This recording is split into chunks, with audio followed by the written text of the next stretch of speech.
My name is Margaret Hayes. I'm 73 years old, and I learned something important that cold November evening when my own son shoved me into the wall over a carton of milk.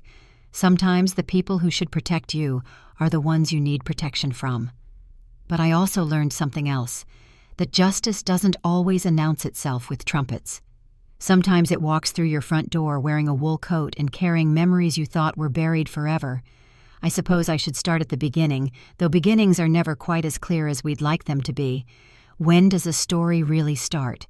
When your husband dies and leaves you dependent on your only child? When that child marries someone who sees you as an inconvenience? Or does it start even earlier, in all those small moments when you chose peace over confrontation, silence over speaking up? For me, maybe it started 3 years ago, when Robert, my son, my baby boy, who I'd rocked through colic and walked through nightmares, sat me down at his kitchen table and told me I'd be moving in with him and his wife, Vanessa. He didn't ask. He told me. And he made it sound like he was doing me this enormous favor. "Mom, the house is too much for you now that Dad's gone," he'd said, his voice carrying that peculiar blend of concern and impatience that I'd grown accustomed to. "You can't manage the stairs, the maintenance, the bills. Vanessa and I have plenty of room." Plenty of room. That's what he said. What he meant was they had a basement apartment, a converted space with its own entrance, its own small kitchen, its own profound loneliness. What he didn't say, but what I understood perfectly well, was that my house would be sold and the money would go into an account that Robert managed. For my care, he said. For my future needs. I wasn't naive. I'd been a bookkeeper for 30 years before I retired. I understood exactly what was happening, but I was also 69 years old, freshly widowed, and terrified of being completely alone. So I said yes. I signed the papers. I moved into the basement apartment of my son's modern colonial in the suburbs, and I told myself I was lucky to have family who cared. The first year wasn't terrible. Vanessa was polite, if distant. She had rules. I could come upstairs only when invited. I should do my own shopping to avoid confusion about groceries, and Sunday dinners were family time, which apparently didn't include me unless specifically mentioned. I swallowed these small humiliations because they seemed small, because I told myself that young couples needed their space, because the alternative was admitting I'd made a terrible mistake. But over time, small humiliations have a way of growing. Robert changed. Or maybe he'd always been this way, and I'd been too blinded by maternal love to see it. He became short-tempered with me, dismissive. He managed my money with an iron grip. I had to ask for permission to buy anything beyond basic necessities. When I wanted to send my granddaughter Emily $50 for her birthday, he acted like I'd requested a down payment on a yacht. "Mom, we've talked about this," he'd said, not even looking up from his phone. "Unnecessary expenditures need to be discussed. Emily doesn't need cash. We're teaching her the value of experiences, not materialism." Meanwhile, Emily, Robert's daughter from his first marriage, a sweet 16-year-old who visited every other weekend, started pulling away from these visits. I'd catch her looking at her phone constantly, counting down the hours until she could leave. Once I found her crying in my basement apartment. "What's wrong, sweetheart?" I'd asked, sitting beside her on my small sofa. I hate it here, Grandma," she'd whispered. "Vanessa is so mean when Dad's not around. She makes these comments about my weight, my clothes, my mom, and Dad he doesn't see it, or he doesn't want to." I'd held her while she cried, and something hardened in my chest. But what could I do? I was dependent on Robert. I had nowhere else to go. I'd sold my house, my independence, my options. The incident with the milk happened on a Tuesday. I'd been upstairs, not invited, but I'd heard Robert calling for help with something technical on his computer, and old habits die hard. I'd always been the one who fixed things, figured things out. After I'd helped him reset his password, I'd been heading back downstairs when Vanessa called out from the kitchen. "Margaret, did you use the last of the milk?" I paused at the top of the basement stairs. "Yes, this morning. I'm sorry, I forgot to mention it. I can go to the store." "Forgot to mention it?" Her voice had an edge that made my stomach tighten. "That's the third time this month you've used our groceries without replacing them." "I'll go right now," I said, keeping my voice even. "I'll get milk and anything else you need." Robert appeared in the hallway then, and I could see immediately that he'd had a bad day. His tie was loosened, his jaw tight. "Mom, we've talked about this boundary issue." "I know, I'm sorry. I'll replace it." "It's not about the milk." His voice rose sharply. "It's about respect. It's about following the simple rules we've set up so this living arrangement can work." Something in me snapped. Just a little, just enough. I said I was sorry, Robert. "I'll go to the store right now and buy milk. It's not—" "Don't talk back to me." He was advancing toward me now, his face reddening. "You're in our house, living on our charity, and you can't even follow basic—" "Your charity?" The words came out before I could stop them. "Robert, the money from my house sale." That's when he pushed me. It wasn't a shove. Not exactly. His hand came up and connected with my shoulder, forceful, angry. I stumbled backward, my hip colliding hard with the edge of the hallway table before I hit the wall. Pain shot through my side, sharp enough to take my breath away. For a moment, we all froze. Robert's hand was still extended, his eyes wide with shock at what he'd done. Vanessa stood in the kitchen doorway, her expression unreadable, and I stayed against the wall, hand pressed to my side, tasting something bitter that might have been fear or rage or both.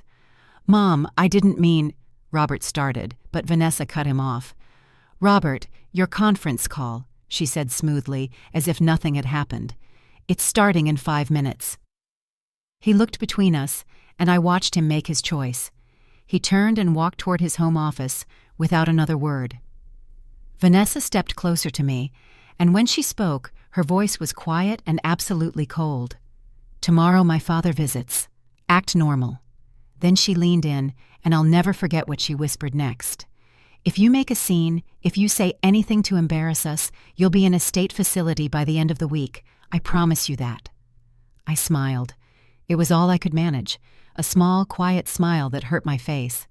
That night, I sat in my basement apartment with ice on my hip and thoughts I'd been avoiding for 3 years.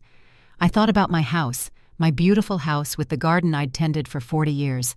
I thought about the money Robert controlled.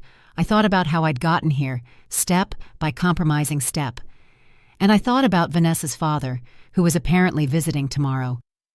In all the time I'd lived here, Vanessa had never mentioned her father.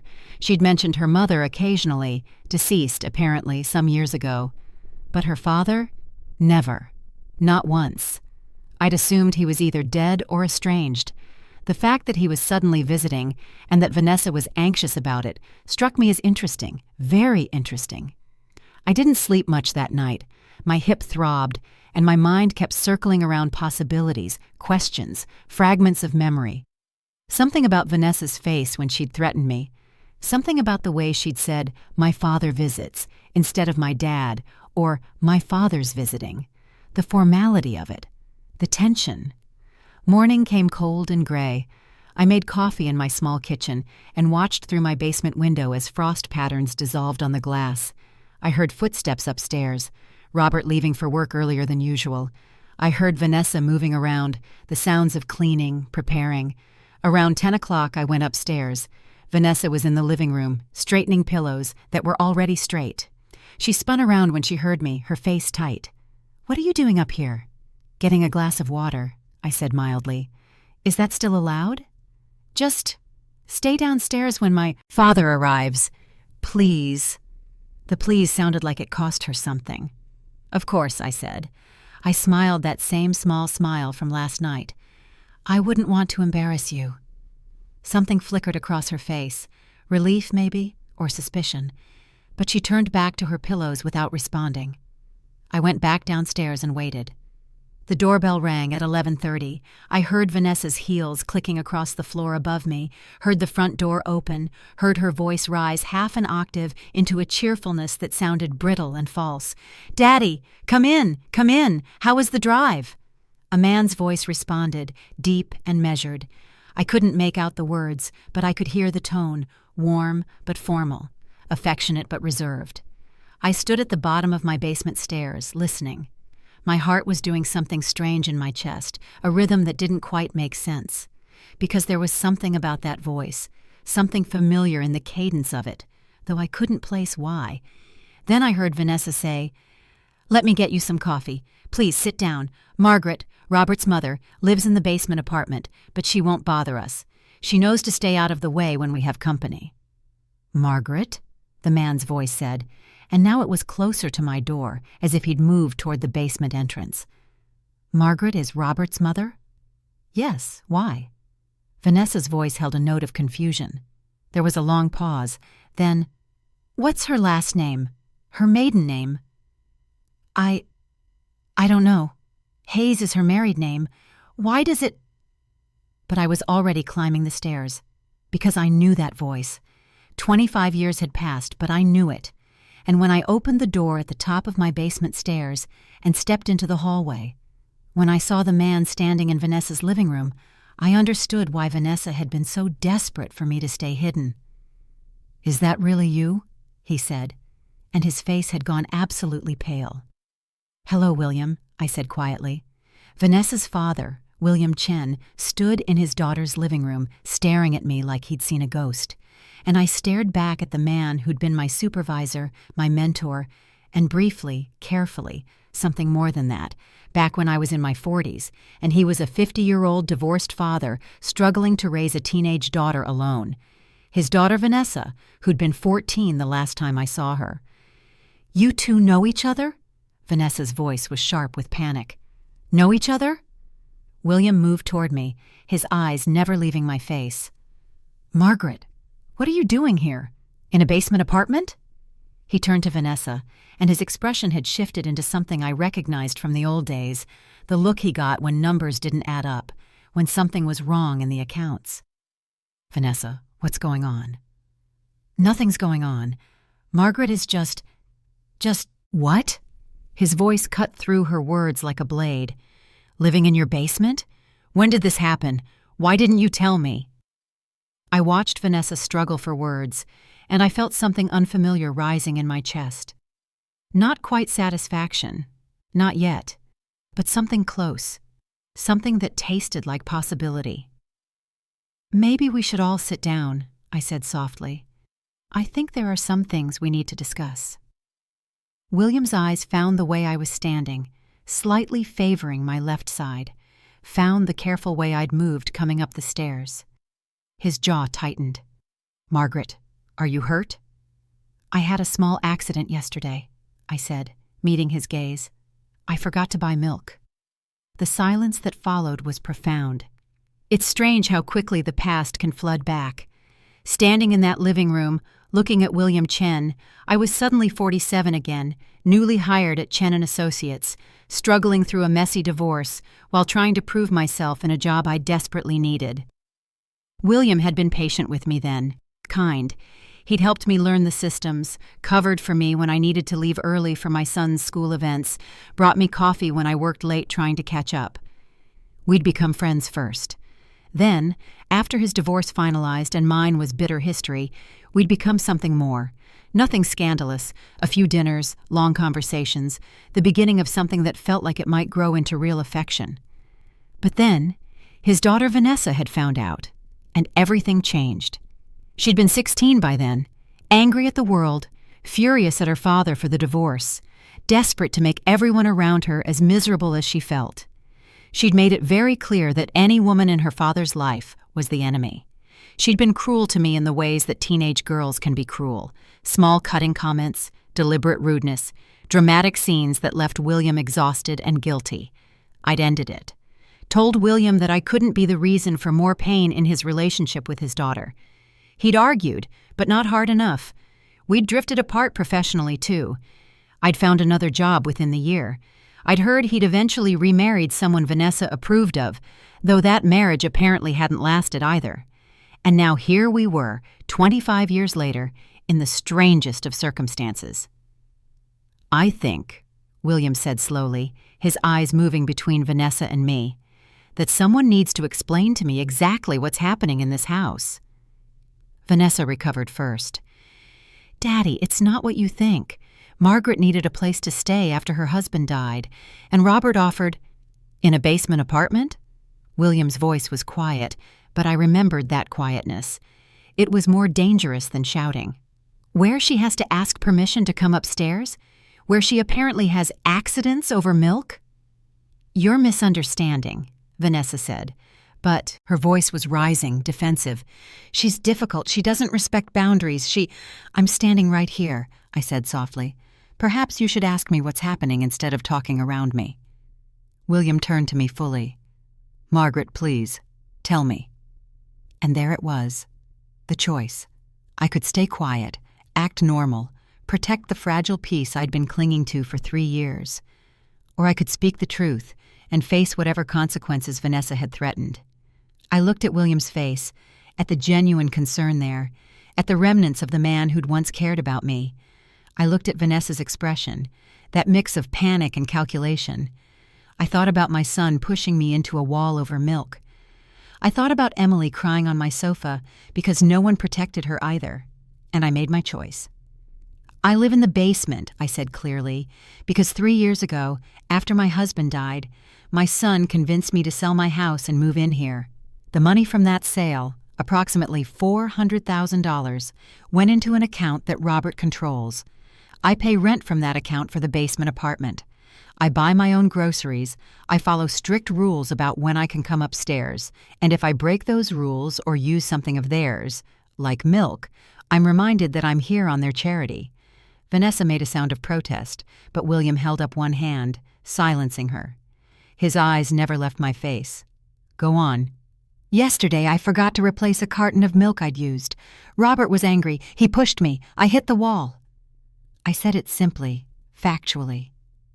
"Vanessa told me that if I didn't act normal during your visit today, if I said anything to embarrass them, I'd be in a state facility by the end of the week."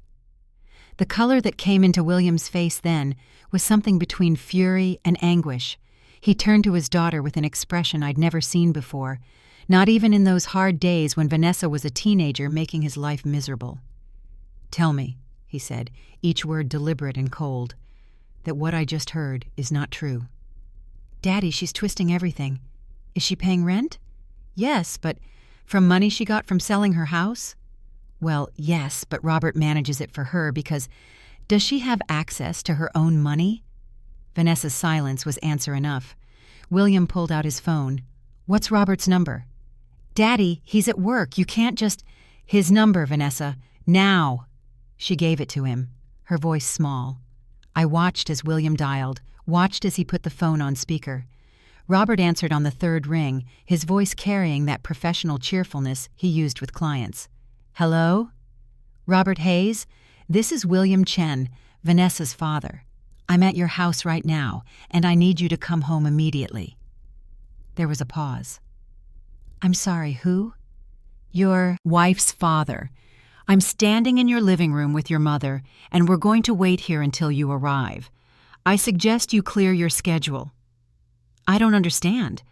Is something wrong with Vanessa?" "Come home," William said, and hung up. The 40 minutes it took for Robert to arrive felt both endless and too short. William made coffee, not asking Vanessa's permission, just moving into the kitchen like he owned it. He brought me a cup, and I noticed his hands were shaking slightly. "How long has your hip been hurting?" he asked quietly. "Since yesterday." "Have you seen a doctor?" "I haven't left the house." Something in his face cracked then, just for a moment. "Margaret, I'm so sorry. If I'd known—" "You couldn't have known," I said. "I didn't know, not really, not until yesterday. You don't realize you're in a trap until something makes you look at the bars." Vanessa was pacing in the corner, her phone clutched in her hand, probably texting Robert frantic warnings. But there was nothing to warn him about, not really, just truth coming home to roost. When Robert finally burst through the door, his face was flushed with anger and confusion. "What the hell is going on? I left a meeting." He stopped when he saw me sitting in the living room with William beside me like some kind of guard. "Mom, what are you doing up here?" "Sit down, Robert," William said. "I'm sorry, who are you to order me around in my own house?" "I'm the man who's about to call Adult Protective Services if I don't get some very satisfactory answers in the next 10 minutes. Sit down." Robert sat. I watched my son's face cycle through emotions. Anger, confusion, calculation. He looked at Vanessa, who wouldn't meet his eyes. He looked at me, and I saw him register my presence in the main living area as something wrong, something that broke the rules. "Mr. Chen," Robert started, his voice smoothing into reasonableness. "I think there's been some misunderstanding. My mother sometimes gets confused about the arrangements." "I'm 73, I said quietly, "not senile. Would you like me to recite the account numbers for the investment fund you set up with my house money, the one I'm not allowed to access without your permission?" Robert's mouth opened and closed. "I manage that money for your protection, Mom. You know you're not good with finances. I was a bookkeeper for 30 years. You're older now, you forget things. Like milk?" William's voice was soft and dangerous. Robert paled. "I don't know what she told you, but did you push your mother yesterday?" "It was an accident. I didn't mean she fell. I was trying to—" "Show me the bruise, Margaret," William said. I hesitated. This felt like crossing a line I couldn't uncross. But I'd already crossed it, hadn't I? The moment I'd spoken the truth out loud, I stood and carefully lifted the side of my shirt. The bruise was spectacular, deep purple spreading across my hip and lower rib cage, the imprint of the table edge clearly visible. Robert made a sound like he'd been punched. "Mom, I didn't know it was that bad. I swear, I was angry. I wasn't thinking—" "You pushed your 73-year-old mother into a wall," William said, "over milk. After keeping her isolated in your basement for 3 years, controlling her money, limiting her freedom." He stood, pulling out his phone again. "I'm calling the police." "No," I said. Everyone turned to look at me. "No police," I repeated. "Not yet." "Margaret, what I want," I said, looking at my son, really looking at him, maybe for the first time in years, "is very simple. I want my money transferred into an account in my name only. I want it done today. And then I want to leave this house and never come back." "Mom, you can't just—" "Where will you go?" "That's not your concern anymore, Robert." "But I'm your son. I'm responsible for—" "You stopped being responsible for me when you decided I was a burden instead of a person." My voice was steady, calm. I'd found something in the last few minutes, something I'd lost years ago, my own spine, maybe, my own worth. "William, do you still have connections with the real estate firm downtown?" "I do." He was watching me with something like respect, or maybe recognition. "You need a place?" "I need a small apartment, clean, safe, affordable. Can you help with that?" "I can do better than that." He glanced at Vanessa, who'd gone completely silent, her face pale. "I own a few rental properties. You can have first pick, no deposit, rent based on what you can reasonably afford from your own income."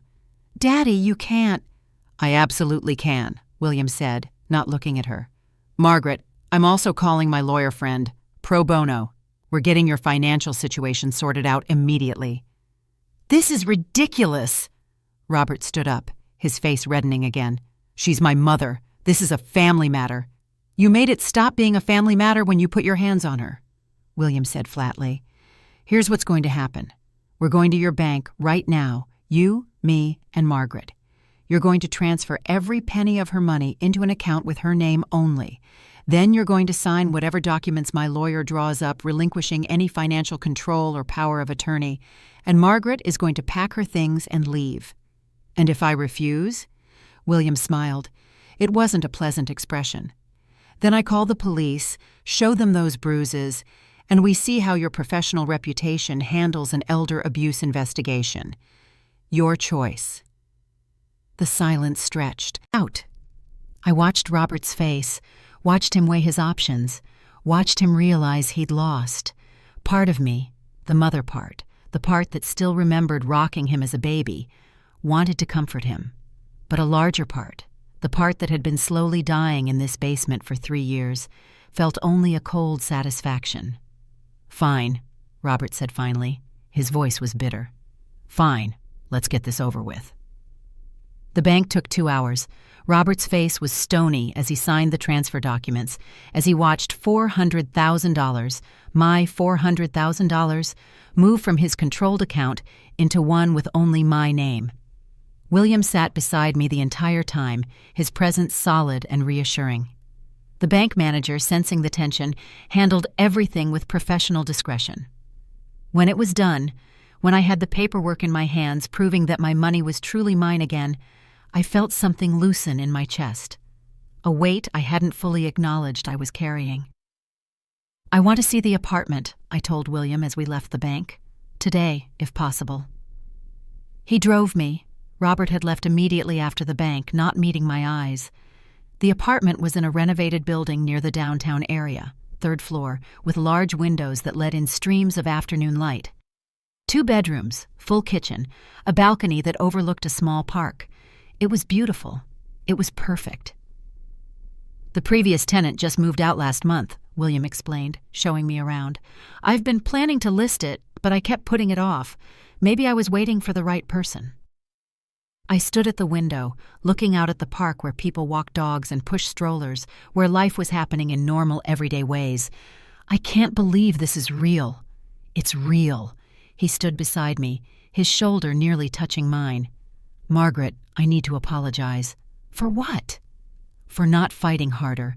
25 years ago, I let Vanessa's dramatics push you away, and I've regretted it ever since. We were both doing what we thought was right for our families. Maybe." He was quiet for a moment. "My marriage to Judith, the woman I married after you, lasted 4 years. Vanessa approved of her because Judith let herself be walked over, let Vanessa dictate terms. It was miserable. When we divorced, Vanessa was furious with me for failing again. I realized then that I'd spent years trying to please a daughter who was never going to be pleased, sacrificing my own happiness for someone who saw it as weakness rather than love." "Robert wasn't always like this," I said softly.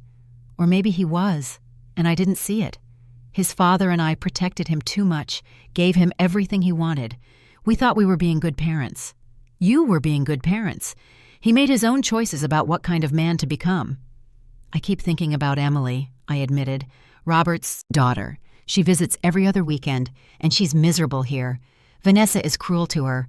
Robert doesn't see it or doesn't want to, and I've been useless to help because I've been so trapped myself." William turned to look at me fully. "You're not trapped anymore." The simplicity of that statement hit me harder than Robert's push had. He was right. I wasn't trapped. I had my money. I had a safe place to go. I had choices again. The realization was dizzying. "What are you going to do about Vanessa?" I asked. His face hardened. "I'm going to have a very long conversation with my daughter about the difference between being hurt and being cruel, about how trauma from your parents' divorce doesn't excuse abusing vulnerable people in your care, and I'm going to make it clear that her access to my support, emotional and financial, depends on her making real changes.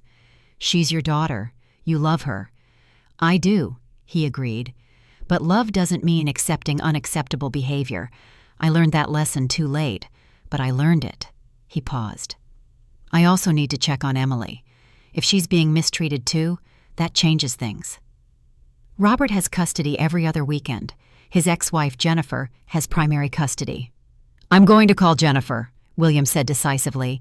"As Emily's step-grandfather, even if Vanessa and Robert's marriage doesn't last, which I'm starting to think it won't, I have some standing to express concerns."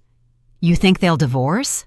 "I think," William said carefully, "that Robert married Vanessa because she came from money and connections. And I think Vanessa married Robert because he seemed safe and controllable. Neither of those are good foundations. And now that you're no longer a convenient victim who makes them feel powerful by comparison, they're going to turn on each other." It was a harsh assessment. It was also probably accurate. Over the next 2 weeks, I moved into my new apartment with William's help. It should have felt strange, this man from my past suddenly back in my life, helping me carry boxes and set up furniture. But it didn't.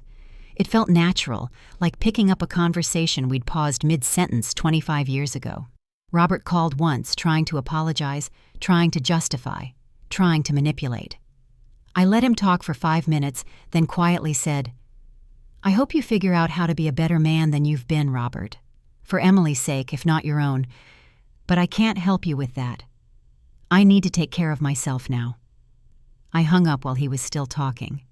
Vanessa didn't call at all, but William reported that their conversation hadn't gone well. She'd accused him of choosing me over her, of never understanding her pain, of ruining her marriage by interfering. He'd listened to it all and then told her that he'd always love her. But he couldn't support her choices anymore. She'd told him not to contact her again. "She might come around," he said, sitting on my new couch in my new apartment, drinking coffee from my new mugs. "Or she might not. Either way, I'm at peace with my decision." "Are you really?" He considered that. "I'm heartbroken. But yes, I'm at peace. There's a difference between enabling someone's worst behaviors because you love them and actually loving them enough to let them face consequences. I should have learned that lesson with Vanessa's mother years ago." Emily was the surprise blessing in all of this. William did call Jennifer, Robert's ex-wife, and explained the situation. Jennifer had immediately reduced Robert's visitation, citing concerns about the household environment. And then she'd done something unexpected. She'd asked if I wanted to have lunch with her and Emily. We met at a small cafe downtown, and Emily had run to hug me before we'd even sat down.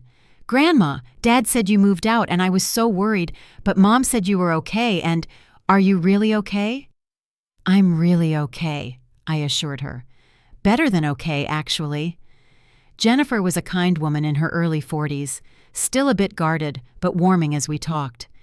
"Emily told me what it was like at Robert's house," she said quietly, once Emily had gone to look at the pastry display. "I feel terrible that I didn't see it sooner. I just thought Emily was being a difficult teenager about the divorce, but—" "Vanessa is very good at hiding who she is," I said, "and Robert has gotten very good at not seeing what's inconvenient." "Emily doesn't want to visit anymore," Jennifer admitted. "I'm planning to file for a modification of the custody arrangement. I wanted to ask if you'd be willing to provide a statement about the household environment." I didn't hesitate. "Yes, absolutely." Over the weeks that followed, I settled into my new life with a sense of liberation I hadn't felt in years. I joined a book club. I started taking water aerobics classes at the community center. I made friends, real friends, people I invited to my apartment for coffee, people who invited me to their homes.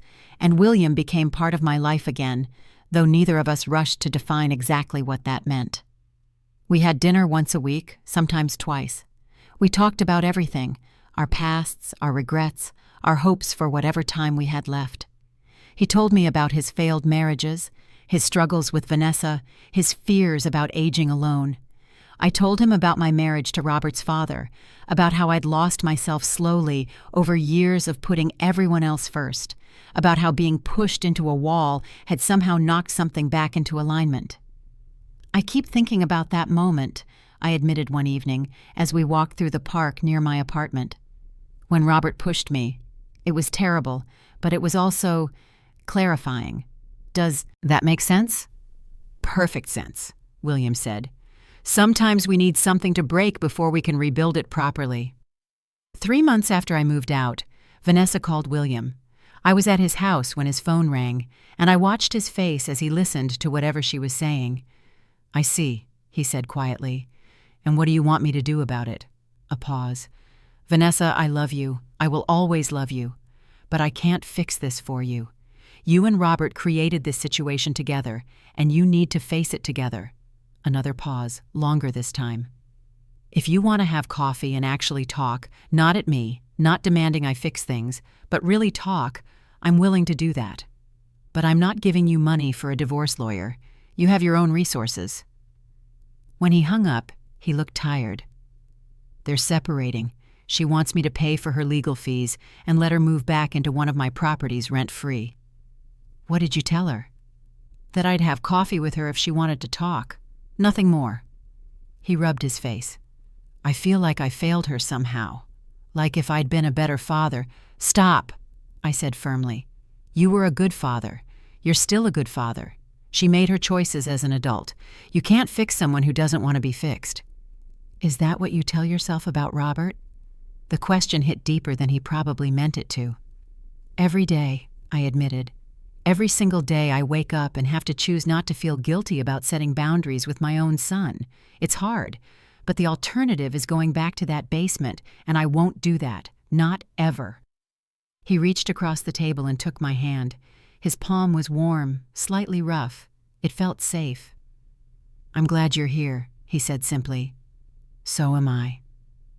4 months after I left Robert's house, Jennifer called to tell me that the custody modification had gone through. Robert now had supervised visitation only, pending completion of an anger management course and family therapy. Emily was relieved, Jennifer reported. Happier, lighter. "She wants to know if she can visit you," Jennifer said. "I told her I'd ask first. Make sure you're comfortable with it." "I'd love that," I said immediately. "Any time." Emily started coming over every other Saturday. We'd bake together or watch movies or just talk. She told me about school, about her friends, about her dreams of becoming a veterinarian. She didn't talk about her father much, and I didn't push. Some wounds needed time. One afternoon, as we were making cookies in my kitchen, she said suddenly, "Grandma, I'm glad you left." I looked up from measuring flour. "Me too, sweetheart." "I was scared for you," she admitted. "Dad got so angry sometimes, and Vanessa was so mean, and I didn't know what to do. I wanted to help, but I was just a kid." "You helped more than you—" "No," I told her.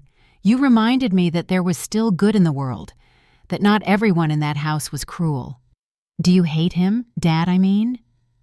I thought about that. "No," I said honestly. "I'm heartbroken about who he became. I'm angry about how he treated me. But I don't hate him. I hope he gets help. I hope he becomes a better person. But I can't wait around hoping anymore. I have to live my own life." "That makes sense," Emily said, nodding slowly. Then, with the bluntness of teenagers, "Are you and Mr. Chen dating?" I laughed. "We're figuring it out." "He's nice. He helped me with my algebra homework last week when he was here." "He did?" "Yeah. I called you and you were at book club, so he answered your phone. He's really good at explaining things." She paused. "He talks about his daughter sometimes. Vanessa. He seems sad about her." "He is," I said. "It's complicated." "Adults always say that," Emily said with a slight smile. "But I get it. Family is messy." "Yes," I agreed. "It really is." 6 months after I moved out, I got a letter from Robert. Not a call. He'd finally learned that I wouldn't answer those, but an actual handwritten letter. I almost threw it away without reading it, but curiosity won out. The letter was 3 pages long. He started with apologies for pushing me, for controlling my money, for failing to see what he'd become. He talked about the therapy he was required to attend, about things he was learning about himself. He admitted that he'd always resented having to take care of me after Dad died, that he'd felt trapped by obligation but hadn't known how to say no. So instead, he'd punished me for being a burden he'd volunteered to carry. The letter ended with a request. Could we meet for coffee, sometime when I was ready? No pressure, just to talk? I put the letter aside and didn't respond for 2 weeks.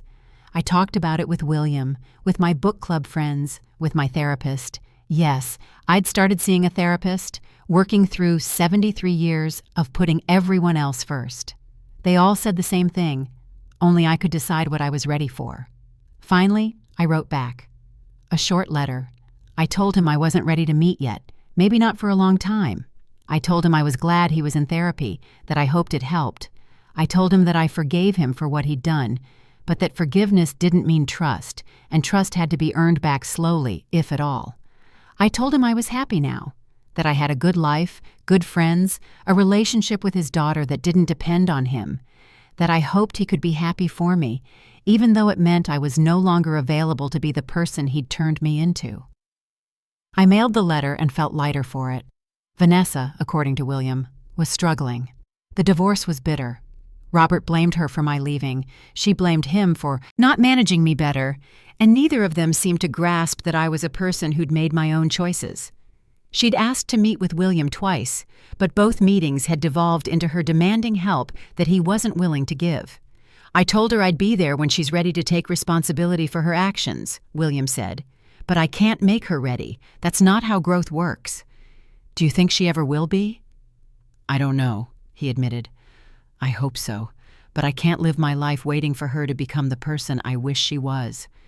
It was a lesson I was learning too, letting go of who I'd wanted Robert to be, accepting who he actually was, and moving forward anyway.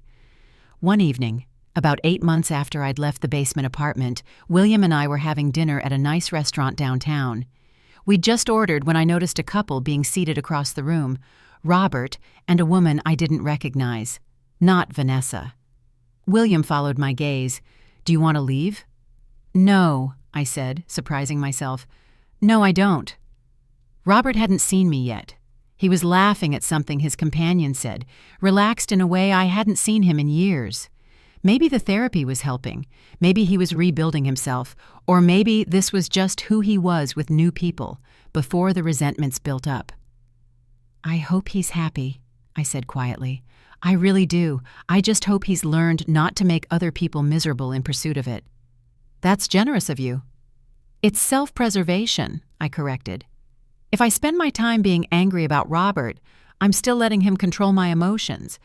This way, he's just someone I used to know very well, someone I still care about from a distance, but not someone who has power over my peace anymore.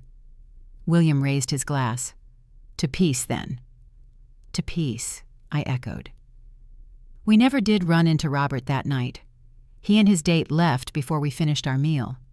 But the fact that I'd been able to sit there, to finish my dinner, to laugh and talk and not feel my stomach in knots felt like its own kind of victory.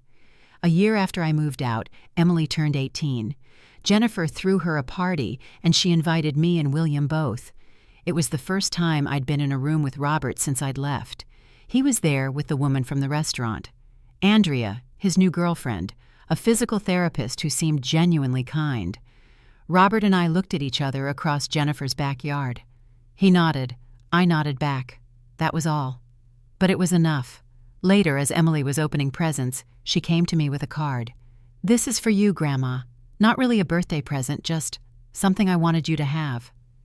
Inside was a simple card with a photograph. Emily and me in my kitchen, both of us laughing, covered in flour from one of our baking sessions. On the back, in Emily's handwriting, thank you for showing me what strength looks like. Love, Emily. I might have cried a little. William definitely handed me his handkerchief. As the party wound down, Jennifer pulled me aside. I wanted to thank you, she said, for the statement you gave for the custody case, but more than that, for being there for Emily. She looks up to you so much. She's an incredible young woman, I said. You've done an amazing job raising her. We did it together, Jennifer said. Even when Robert wasn't helpful, even when his household was toxic, Emily had you. That mattered. It was one of the kindest things anyone had ever said to me. That night, sitting on my balcony with William, watching the city lights flicker like earthbound stars, I thought about the past year, about how one terrible moment, being pushed into a wall over milk, had somehow led to this, to freedom, to peace, to a life I'd chosen rather than one I'd accepted out of fear. What are you thinking about? William asked. About how strange life is, I said. A year ago, I was trapped in a basement, convinced I had no options. Now I'm here, and Emily's thriving, and you're in my life again, and I actually feel happy, genuinely happy. You deserve to be happy. So do you. I looked at him, this man who'd re-entered my life at exactly the moment I needed him, who'd stood up for me when I was learning to stand up for myself. Have you heard from Vanessa lately? She called last week, he admitted. Actually called to talk, not to demand things. She's in therapy too, apparently, dealing with some childhood trauma from the divorce, some patterns she's recognizing in herself. That's good. It's a start anyway. He was quiet for a moment. She asked about you, actually, how you were doing. What did you tell her? That you were doing well, that you were strong and happy and building a good life. He paused. She said to tell you she was sorry. not yet ready to say it directly, but wanted me to pass it along. I absorbed that. Tell her thank you, and that I hope her therapy helps her. No reconciliation? Maybe someday, I said honestly. But I'm not there yet. Maybe I never will be. And that has to be okay.